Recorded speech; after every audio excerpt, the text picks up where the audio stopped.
하나님께서는 하나님의 백성들을 여전히 살펴보고 계세요. 아니, 하나님의 백성들뿐만 아니라 온 세상에 있는 모든 사람들을 다 보고 계세요. 하나님은 무소부재하시고 모든 곳에 있으신 편재하시는 하나님이시기 때문에 어디든 계셔요. 하지만 하나님께서는 하나님의 백성들, 하나님을 찾는 자들을 더 면밀히 기대하면서 쳐다보시지요. 오늘 이 출애굽기 4장의 말씀은요, 3장의 말씀과 연이어져요. 하나님께서 아브라함과 이삭과 야곱에게 약속하셨던 그 약속을 400년, 430년 만에 이루시기 위하여 모세를 부르세요. 하지만 모세의 입장에서는 하나님의 백성들을 인도하기 위하여 자기 나이가 40세 됐던 그해 자기 동족을 구하기 위해서 애굽 사람을 쳐서 죽이는 일이 있어요. 하지만 40년 전에 그 일로 인하여 자기의 계획과는 상관없이 도망자가 돼서 미디안 광야에서 양을 치는 목자로서 40년을 지내게 되었던 거예요. 모세의 나이 80, 모세가 시편 90편에 사람의 연수가 70이요 강건함은 80이라고 기록한 것을 보아서 사람들이 보통 70이나 80이면 인생의 마지막을 정리하는 나이라고 생각했어요. 40년을 왕궁에서 화려하게 왕자로서 살았지만 그 후에 40년은 기대와는 전혀 상관없이 자기의 계획과도 상관없이 그렇게 미디안 광야에서 양을 치는 목자로서 40년을 살다가 이제 인생을 마감한다? 참 모세의 마음이 얼마나 참 찹찹했을까. 그런데 하나님께서 그때에 하나님의 산 호렙산에서 모세를 부르신 거지요. 자기를 부르시는 하나님 앞에서 모세는 기뻐하기보다는 하나님 앞에서 하나님의 부르심 앞에 순종하지 못할 이유를 이야기하고 있어요. 3장에서 하나님께서요, 내가 애굽에 있는 내 백성들의 고통을 분명히 봤다는 거지요. 그리고 그들의 부르짖음을 들었고 그들의 근심을 알게 돼서 내가 그들에게 내려가겠다는 거예요. 하나님께서 그들에게 이제 내려가서 그들을 건져내고 인도하여 데려가시겠다고 말씀하세요. 그런데 모세, 너가 가달라는 얘기지.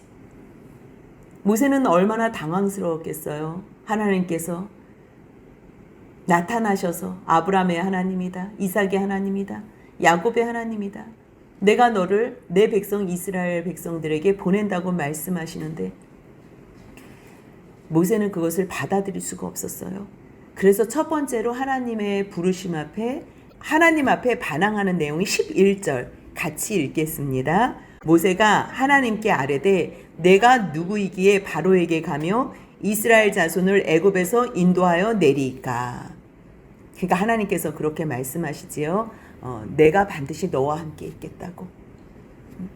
그리고 내가 너를 인도하였다는 것을 이 산에서 내 백성들이 나를 섬긴다면 내가 너를 보낸 증거라고 하나님께서 대답을 해주세요.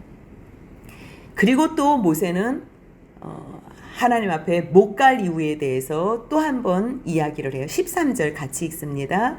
모세가 하나님께 아뢰되 내가 이스라엘 자손에게 가서 이르기를 너희의 조상의 하나님이 나를 너희에게 보내셨다 하면 그들이 내게 묻기를 그의 이름이 무엇이냐 하리니 내가 무엇이라고 그들에게 말하리이까.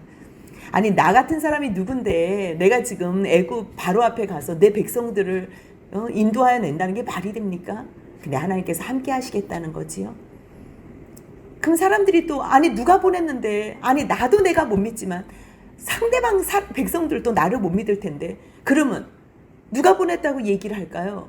이름이나 좀 알려줘야지요. 이것도 굉장히 안 가고 싶어하는 어떠한 이유에 대한 불편한 질문을 한 거예요. 그랬을 때 하나님께서는 나는 스스로 있는 자라고 내 이름이 여호와라고 그렇게 말씀해 주세요. 그리고 나서 출애굽기에 있을 모든 일들을 그대로 설명을 해주시는데요. 그 내용이 너가 장로들에게로 가겠다는 거지요. 그 다음 내가 너를 바로에게로 보낼 거라는 거지. 하지만 그 바로가 너 말을 순순히 듣지 않는다는 거지. 하지만 걱정하지 말라 그래요.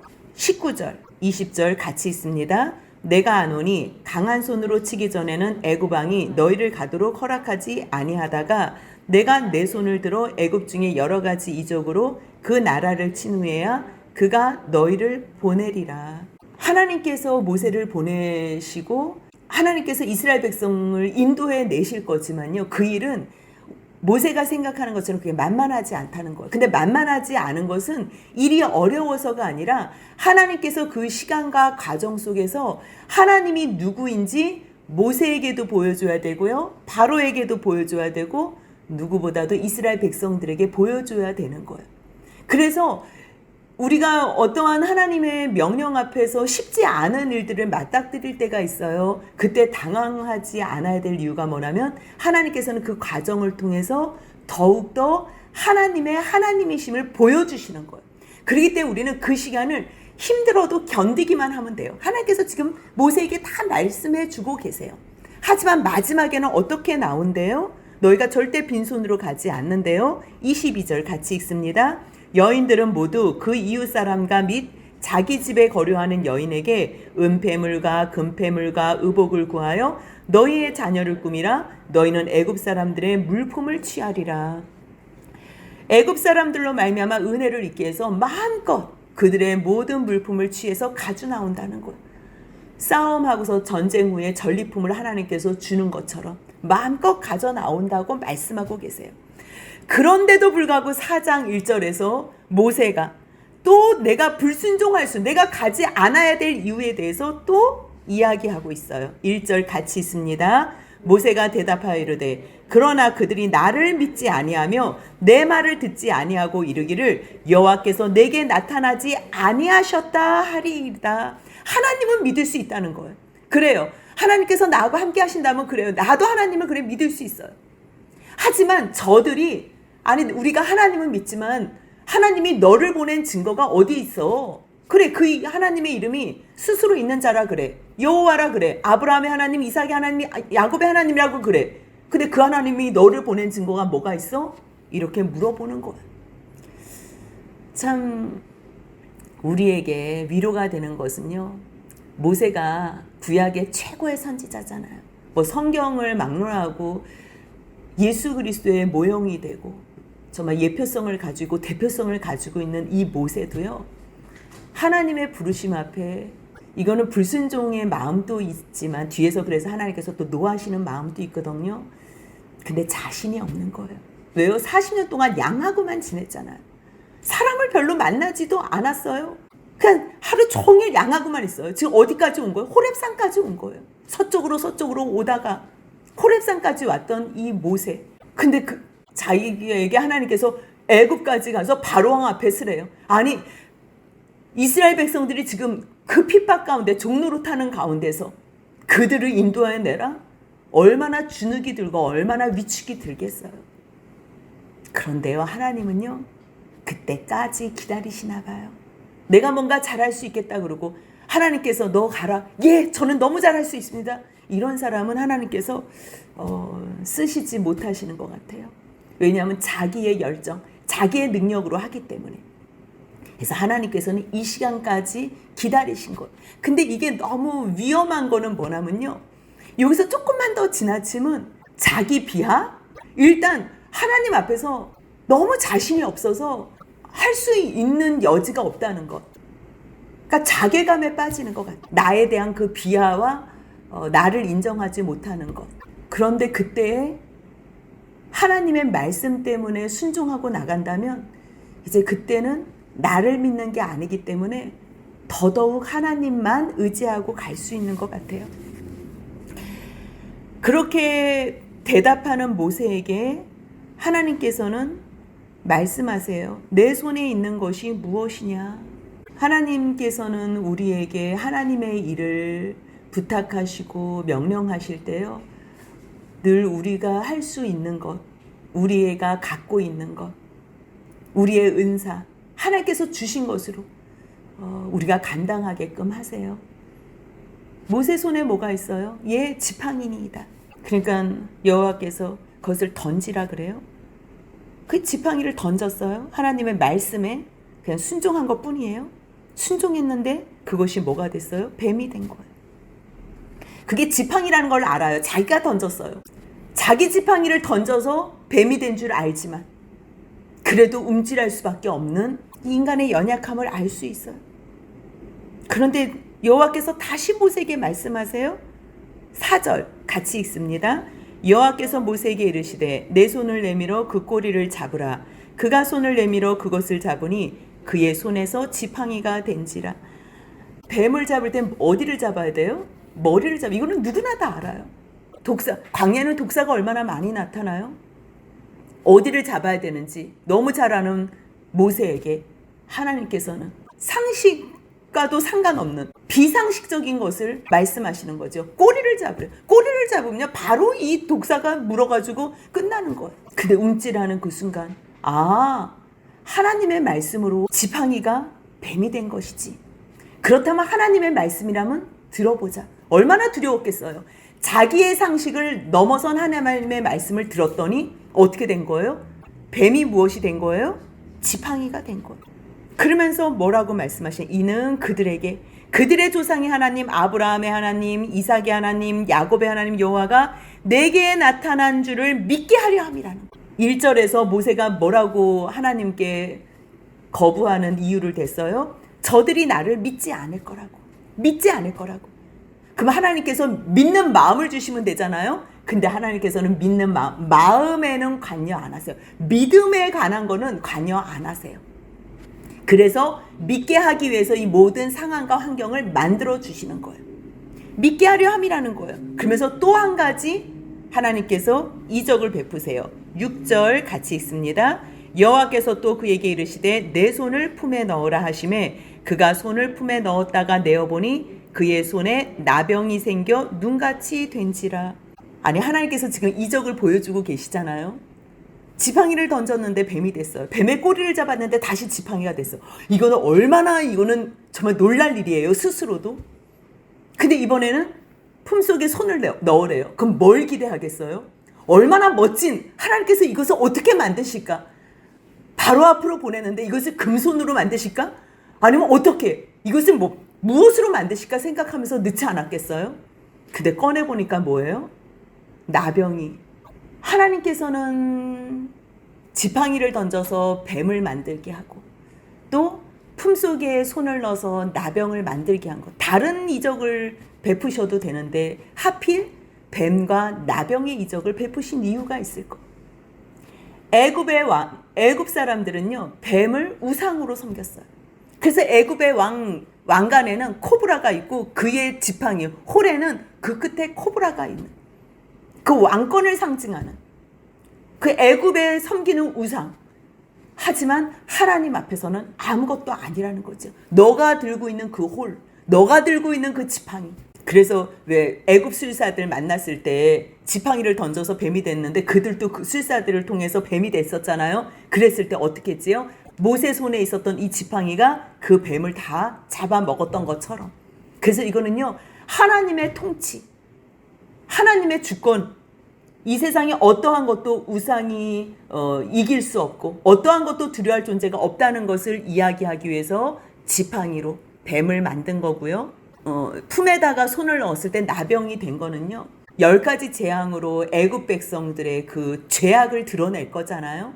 10가지 재앙으로 애굽 사람들의 죄악도 드러내지만 또 하나님의 백성 이스라엘 백성들의 이 죄악된 상황, 이 나병은요, 특히 이스라엘의 나병은 부정의 상징으로서 죄를 상징하는 병이라고 생각하고 있어요. 그런데 지금 하나님께서 모세를 보내는 그곳이 어떠한 곳이에요? 죄로 얼룩져 있는 그 애굽 땅에서 같이 살면서 다 죄로 얼룩져 있는 정말 돌이킬 수 없는 그러한 나병과도 같은 죄악에 빠져있는 이스라엘 백성들을 구해내라는 거지. 그래서 하나님께서 다시 이르시되 내 손을 다시 품에 넣으라 하시매 그가 다시 손을 품에 넣었다가 내어보니 그의 손이 본래 살로 되돌아왔다.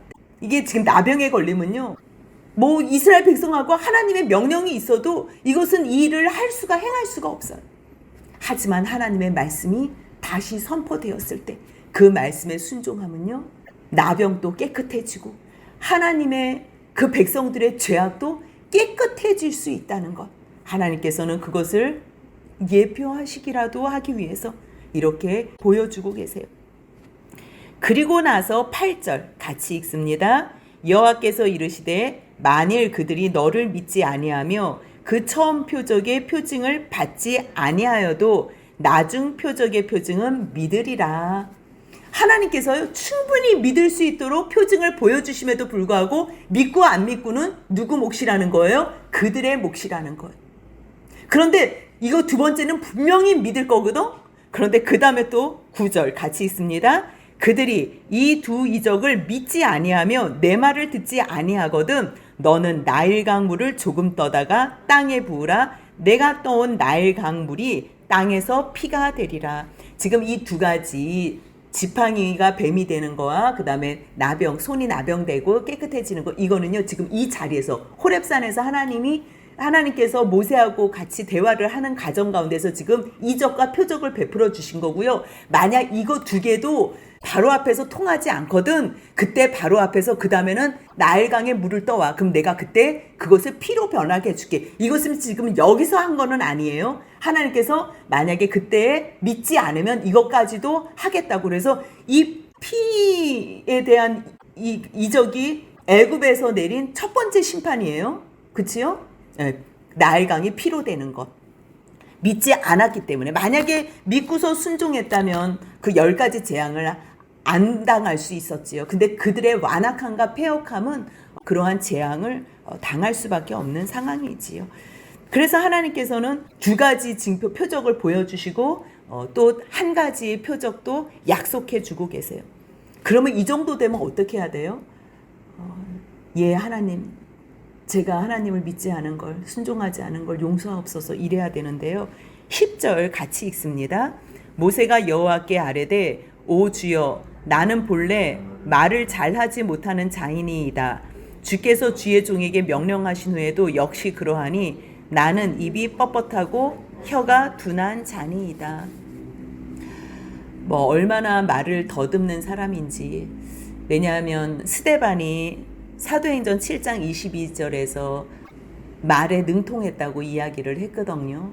영적인 하나님의 말씀에 능통했다, 그렇게 해석할 수도 있지만 모세는 자기가 스스로 말에 어눌한 것을, 나는 본래 말을 잘하지 못한다. 왜냐하면 지금 누구한테 가야 되는 거예요? 이스라엘 백성에게 가야 되는 거잖아요. 물론 애굽왕 바로에게 가서 내 백성을 보내라, 이 얘기를 하는 것을 하나님이 시키는 거지요. 모세는 애굽에서 40년을 살았기 때문에 애굽 말은 너무 잘해요. 하지만 이스라엘 말은 못할 수 있어요. 그리고 또 이스라엘 백성들도 자기 나라 말이 있지만 애굽에서 지금 400년을 넘게 살았기 때문에 애굽 사람들의 말을 다 알아들을 수 있어요. 그러니까 충분히 애굽 말로도 가서 이야기를 해도 전혀 손색이 없었지만 가기 싫은 이유를 하나님 앞에 또 이렇게 변명거리로 얘기하는 거지. 하나님 앞에서 하나님의 말씀에 순종하고 싶어하는 사람들은요, 방법을 찾아요. 하나님, 어떻게 하면 순종할 수 있겠습니까? 그리고 하나님에게 도우심을 부탁해요. 하지만 하나님의 명령 앞에 순종하고 싶지 않은 사람들, 불순종하고 싶어하는 사람들은요, 꼭 변명과 이유를 댄다는 거예요. 그러니까 내가 하나님 앞에서 지금 어떠한 대답을 하는지, 만약에 변명과 이유를 댄다면 그것은 내 마음이 하나님 말씀에 순종하고 싶지 않은 상태. 하지만 내가 하나님 앞에 기도하는 것이, 하나님, 그러면 어떻게 하겠습니까? 하고서 방법을 묻거나, 아니면 하나님, 연약한 저를 도와주옵소서, 하나님께 기도하는 말이 나의 기도가 방법이나 하나님의 도움을 요청한다면 그 사람은 하나님 앞에서 순종할 마음과 자세가 되어 있음을 알면 되는 것. 지금 10절에서도 모세는 하나님 앞에 여전히 불순종할 수밖에 없는 이유에 대해서 대답하고 있어요. 근데 거기에요, 하나님께서는 또 말씀하세요. 누가 사람의 입을 지었지? 누가 말 못하는 자나 못 듣는 자나 눈 밝은 자나 맹인이 되게 하였지? 나 여호와가 아니냐? 뭐든 내가 너를 만들었으니 듣는 자, 못 듣는 자, 말 잘하는 자, 못하는 자 다 내가 만들었다는 거예요. 이제 너는 가기만 하면 돼요. 하나님께서 보내는 사람에게는 능력도 주시고 힘도 주시고 다 주세요. 하나님께서 만약에 보내셔요. 하나님의 말씀을 전하게 하세요. 그렇다면 12절 같이 읽습니다. 이제 가라. 내가 내 입과 함께 있어서 할 말을 가르치리라. 하나님께서 내가 너 입과 함께 있겠대요. 할 말도 가르치시겠대요. 그럼 다 된 거예요. 이 정도 하면 이제 하나님 그러면 도와주세요 하고서 가야 되는데 13절 같이 읽습니다.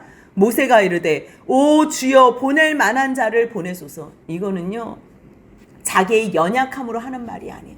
하나님께서는 자기의 연약함 때문에 질문하고 이유를 대면요 하나님께서 도와주실 방법에 대해서 계속 제시해줘요. 그런데 이렇게까지 설명해 주셨음에도 불구하고 오 주여 보낼 만한 자를 보내소서 할 때는요 14절 같이 있습니다. 여호와께서 모세를 향하여 노하여 이르시되 레위 사람 내 형 아론이 있지 아니하냐. 그가 말 잘하는 것을 내가 아노라. 그가 너를 만나러 나오나니 그가 너를 볼 때 그의 마음에 기쁨이 있을 것이라. 하나님께서는 모세에게 내가 내 입과 함께 있고 내가 너에게 말을 넣어주겠다. 내가 할 말을 가르쳐주겠다. 근데 혼자 가기를 싫어하고 혼자 가는 것을 두려워하는 모세는 보낼 만한 자를 보내달라고. 하나님께서 이미 벌써 다 알아서 보내주시겠다. 보내시겠다고 다 정하고서 가라고 말씀하시는데도 불구하고 하나님 판단이 틀렸다는 거지요. 보낼 만한 자를 보내라는 거예요. 그러니까 그때 하나님께서 노하세요. 여러분들 이 노한다는 말씀이 어떻게 와 닿으세요? 하나님께서 이제까지 기다리셨잖아요. 모세를 어떻게 살려줬어요? 나일강에서 어떻게 살려줬어요? 어떻게 극적으로 바로의 공주를 만나게 했어요? 어떻게 또 자기 엄마의 품에서 젖을 먹으며 유모로서 그렇게 자기가 키움받게 했어요? 하나님께서 어떻게 40년을 왕궁에서 키우고 어떻게 모세를 하나님께서 40년을 또 미디안 광야에서 지켜 보호해 주셨어요? 왜 그러셨어요? 왜 40년을 왕궁에서 훈련시키시고 양치기를 하면서 40년을 훈련시키시고 왜 그렇게 하셨어요? 내 백성, 이스라엘 백성, 나의 백성을 인도하여 내라고. 내가 너를 준비했다고. 지금 하나님께서는 지금 모세 하나를 준비해 놓으셨다니까요. 모세 하나를 몇 년 동안요? 80년을 준비해 놓으셨어요. 얼마나 기대가 있겠어요. 이 시간이. 하나님께서 얼마나 기다린 시간이에요. 그런데 못 가겠대요. 끝까지 못 가겠다 그러면 하나님도 어쩔 수 없으시거든요. 이 노하는 거는 눈물로 보이더라고요. 모세, 너 그러면 어떡해? 내가 너 형 말 잘하는 걸 아니까 너 형 붙여줄게. 얼마나 간곡하게 애원을 하는 음성으로 들리는지. 그러면서 제가 다시 한번요 3장부터 다시 봤어요. 와, 한 사람을 설득하고 가기 싫어하는 사람 한 사람을 바꾸는데 하나님께서 얼마나 간절하게 간곡하게 말씀하시는 줄 아세요? 3장부터 한번 여러분들 한번 눈으로 따라와 보세요. 3장 2절에 보니까요. 여호와의 사자가 떨기나무 가운데서 나와요. 그러면서 4절에서 여호와께서 그가 보려고 올 때에 말을 해요. 모세야 모세야. 2절에서 떨기나무 가운데 나타나신 하나님께서요. 4절에서 처음으로 모세를 부르세요. 그리고 5절에서 가까이 오지 말라고. 너가 선 곳은 거룩한 곳이니 내 발에서 신을 벗으라고 말해요. 그리고 또 자신을 소개해요. 나는 내 조상의 하나님, 아브라함의 하나님, 이삭의 하나님, 야곱의 하나님이라고요. 그리고 또 말씀하세요. 7절에서 여호와께서 또 말씀하세요. 지금 왜 내가 너한테 나타났는지를 모세에게 충분히 설명해 주는 거예요. 내가 내 백성 이스라엘 백성들의 고통을 보고 듣고 알았기 때문에 내가 내려가서 그들을 건져내고 인도하고 데려가려고 내가 너에게 왔다는 거예요. 그래서 지금 내가 이제 너를 보낸다는 거예요. 그렇게 얘기를 하는데 모세는 하나님이 보낸다고 이야기하면 그 다음에 꼬박꼬박 이제 말대답을 하는 거예요. 그리고서 11절에서 모세의 말대답이 나온 후에 12절에서 또 하나님이 또 이르세요. 근데 모세가 또 대답을 하지요. 이름이 뭐라고. 그러니까 14절에서 또 이르세요. 모세에게 또 말씀하세요. 그리고 15절에서도 하나님이 또 모세에게 말씀하세요. 그리고 17절에서는 내가 너에게 말했던 것을 장로들에게 전하라고 그렇게 이야기를 해요. 그리고 나서 쭉 하나님께서 말씀하신 다음에요. 4장에 그럼에도 불구하고 나 못 가요 하는 모세에게요. 4장 2절에서 또 그에게 말씀하시고 3절에서 또 이르시고 4절에서 여호와께서 모세에게 또 이르시고 6절에서 모세에게 또 그에게 여호와께서 또 그에게 이르시고 7절에서 또 이르시되 8절에서 여호와께서 또 이르시되 계속 말씀하세요. 11절에서도 여호와께서 그에게 또 이르세요. 그 모세가 또 나 못 간다고 또 얘기하니까 뭐라 그래요? 또 말씀하세요. 14절에서 여호와께서 모세를 향하여 또 이르시되 이번에는 노하는 형태로 나타나셨지만 이렇게 간곡하게 말씀해요. 여러분들 하나님이 이렇게 하실 필요가 없으세요. 하나님이 어떤 존재인지 여러분들이 생각을 안 해서 너무 우스워 보이는 거예요. 하나님이 말씀으로 세상을 창조하셨다니까요. 하나님께서 세상을 말씀으로 창조하셨다면 하나님은 그 전에 계신 거예요. 그럼 하나님께서 그 전에 계셨다면 하나님이 거하는 곳이 하나님 나라가 되는 거예요. 창세기 1장 1절부터 하나님의 나라가 선포돼요. 하나님이 계시는 곳, 하나님이 통치하시는 곳, 하나님의 이름이 영광을 받으시는 곳, 하나님의 뜻이 이루어지는 곳, 그곳이 하나님의 나라예요. 그래서 하나님은 하나님의 뜻 가운데서 세상을 말씀으로 창조하신 것뿐이에요. 그게 요만큼 나타나서 우리 눈에 이렇게 커 보이는, 이게 전부처럼 보이는 거예요. 이 전부처럼 보이는 게 하나님께서 말씀으로 창조하신 것뿐이에요. 하나님이 계시는 그곳이 하나님의 나라고 하나님의 천국이에요. 구약 성경, 신약 성경 전체가 하나님의 나라밖에 없어요. 결국 그 나라에서 우리와 영원히 살자고 우리에게 이 복음의 메시지를 들려주시는 것. 그러한 능력의 하나님, 전능한 하나님, 그 크신 하나님.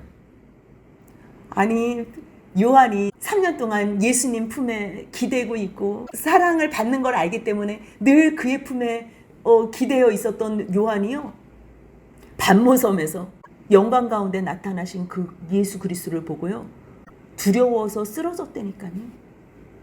두려워서. 그러니까 우리가 하나님이 우리를 사랑하신다고 하니까 그 하나님을 너무 우습게 생각하는 것 같아요. 조금만 하나님을 진지하게 생각하고 하나님에 대한 질문을 한다면 아마 그 하나님은 누구에게나 하나님이심을 가르쳐 주실 거예요. 하나님께서는 바로에게도 직접 말씀하셨대요. 다음 주에 우리가 같이 볼 건데요. 22절, 4장 22절 보니까요.